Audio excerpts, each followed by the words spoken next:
कवियों की चौपाल। Radio Ipsa 91.2 FM से मैं हूं जॉय और इस बार हम लेकर के आए हैं कवियों की चौपाल सीजन 4। देखिए हर साल हम लेकर के आते हैं और आज हमारे साथ कुछ कवि हैं तो उनसे मैं आप लोगों को इंट्रोड्यूस करवा देता हूं।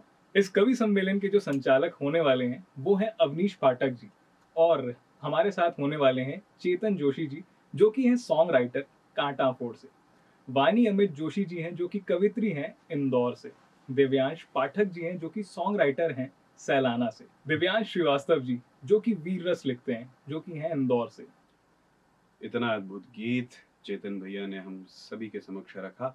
इनके गीत में शास्त्र भी था, इनके गीत में शस्त्र भी था और इनके गीत में वर्तमान समय को लेकर के जो भी चल रहा है, जो रीतियां कुरीतियां जो चल रही हैं, वो सब समाहित था। एक कवि वही होता है जो प्राचीन से लेकर के वर्तमान भारत को 10 मिनट के अंदर पिरो दे। हम आगे एक ऐसे व्यक्ति की ओर चलते, एक ऐसे कवि की ओर चलते हैं जिसने हाल ही में छंद लिखना सीखा है। वाह। मैं अपना ही एक छंद उसकी भूमिका में रखना चाहता हूँ कि तुलसी कबीर चंद्र बरदाई भूषण को केशव को वाल्मीकि व्यास को प्रणाम है। क्या बात है, वाह। तुलसी कबीर चंद्र बरदाई भूषण को केशव को वाल्मीकि व्यास को प्रणाम है। रामधारी महादेवी नीरज सुभद्रा और सतन गुरु के परिहास को प्रणाम है। तो साहित्य जगत की जो नई नई कोपले हैं, साहित्य में उनके प्रयास को प्रणाम है। और शारदा के मंच से जो फुहड़ता बाँचते हैं, ऐसे कवियों के सत्यानाश को प्रणाम है। एक बार जोरदार तालियों से स्वागत कीजिए देवांश श्रीवास्तव। वाह, स्वागत। सरस्वती नमस्तव्यं वरदे कामरूपिणी विद्यारंभ करिष्यामि सिद्धिर्भवतु मे सदा। माँ सरस्वती के चरणों में बारंबार प्रणाम करता हूँ। भैया ने एक बार मुझे बहुत अच्छे से समझाया था कि जितने भी जीव हैं सबके अंदर उस परमात्मा का वास है और कवियों के अंदर एक और अंश अधिक होता है उस परमात्मा का। तो उसी अंश को आप सभी कवियों को प्रणाम करता हूँ। और अपने काव्य पाठ की शुरुआत में मैं ये बताऊंगा कि आखिर मैं करना क्या चाहता हूँ, मैं क्या कहता हूँ, मैं क्या लिखता हूँ। न चाटुकारिता के मैं गुणगान गाता हूँ कि न चाटुकारिता के मैं गुणगान गाता हूँ, बस देश के वीरों की ही मैं शान गाता हूँ। शान जिसे है बचाया तलवार से लड़कर, शान जिसे है बचाया तलवार से लड़कर, कई वीरों ने मृत्यु के पत्र को पढ़कर, कितनी माओं ने बेटे दिए इस शान की खातिर, राणा भी लड़े थे बस इसी सम्मान की खातिर, हिटलर तक गया था कोई इसकी आन के खातिर।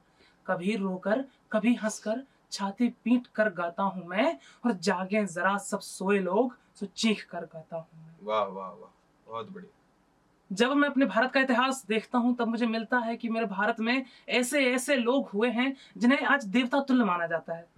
परंतु मेरी जो आज की पीढ़ी है, जो आज के मेरे लोग हैं, जो मेरे भाई हैं, जो मेरे बंधु हैं, वो किस रास्ते पे जा रहे हैं मैं समझ नहीं पाता हूँ। नशा, गलत चीजें, ये सब उनकी मानो रोजमर्रा की आदतें बन चुकी हैं। जब भी मैं अगर किसी से बात करूं कि हमें भारत को बदलना है, तब लोगों को ये रहता है कि हमें तो खुद को बदलना है, भारत क्या है, मुझे कोई परवाह नहीं है देश की। मैं सोचता हूँ कि एक होना चाहिए कि युवा जगे, उस पर मैं लिखने का प्रयास करता हूँ। हो सकता है कि वो सार्थक हो। स्वागत है।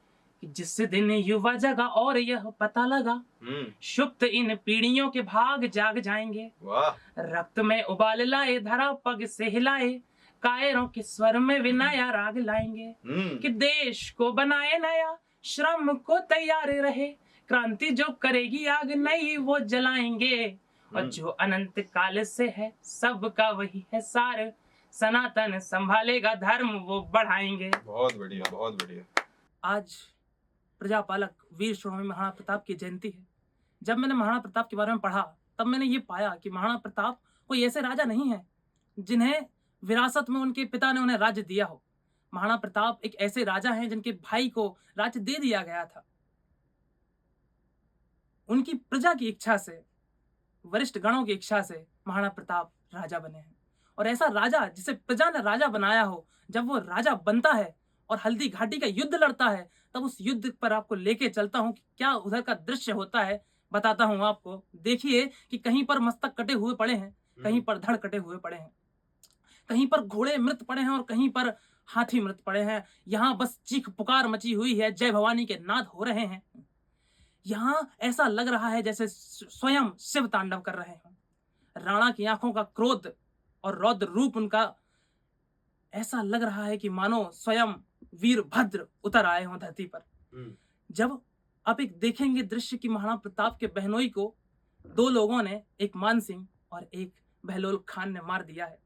उसके बाद एक और खबर मिलती है कि दो और लोगों को उन्हीं दो क्रूर लोगों ने मार दिया है। महाराणा प्रताप का रौद्र रूप और भी उग्र हो जाता है और महाराणा प्रताप जाते हैं मान सिंह को मारने के लिए। मान सिंह की ओर वो भाला फेंकते हैं, पर मान सिंह जानता था कि अगर इस भाले के आगे मैं आया तो मेरी मृत्यु निश्चित है।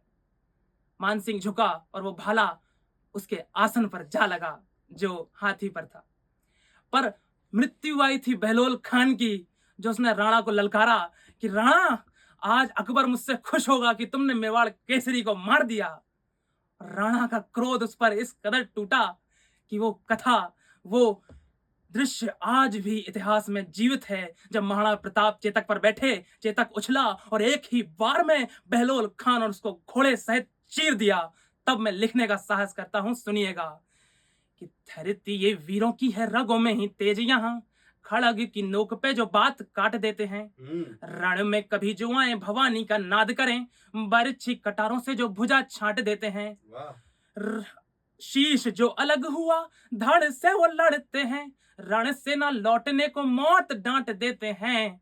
और वैरी के घमंड को ये सह नहीं सकते हैं, वैरी और घोड़े को ये साथ काट देते हैं। वाह वाह वाह, बहुत बढ़िया। क्या सोच रही होगी ऐसे राजा की जिसने अपने प्राण अपनी प्रजा के लिए निछावर कर दिए। शायद वो सोचते होंगे कि जो होगा देखा जाएगा, सनातन धर्म की रक्षा मेरा कर्तव्य है और मैं इसे कर कर रहूंगा। इस पर जब मैंने उनकी सोच को समझने का प्रयास किया, तब कुछ निकल कर आता है। स्वागत है कि सर कट जाए पर आन को बचाइए जी, आन जो गई तो फिर लौट के ना आएगी। क्या बात, क्या बात। बात को चलाना सीखो, वाणी को मधुर करो, बात कहीं हुई फिर चल नहीं पाएगी। हाय हाय हाय। कि विपदा अपार हो, बल नहीं तन में हो, एक बार जाओ तिर बात बन जाएगी। और काल विकराल आए साहस से देह भरो, बस अब जाओ फिर भवानी बचाएगी। बहुत बढ़िया, बहुत बढ़िया। आखिरी छंद मेरा है, स्वागत है। और ये उनके लिए है जिनसे मेरा जीवन है, जो मेरे जीवन के आधार हैं, जो राम जी के दूत हैं, अंजनी के लाल हैं। उनको यूं तो बताने के लिए, लिखने के लिए कई ग्रंथ कम पड़ जाएंगे, फिर भी एक छंद लिखने की बस एक प्रयास किया है लिखने का। स्वागत है, स्वागत है। कि राम जी के दूत हैं वो, अंजनी के लाल हैं वो, राम जी के दूत वही, संकटों को काटते हैं वीर हनुमान है। रवि को दबाने वाले राम राम रटते हैं, भगदी जो बांटते हैं वीर हनुमान है। कि राम जी से प्रेम करें बस राम काज, देह रंग नाचते हैं वीर हनुमान हैं। लंका का दहन किया सीता माता खोज लाए, भय को भी मारते हैं वीर हनुमान है। बहुत बढ़िया, बहुत बढ़िया।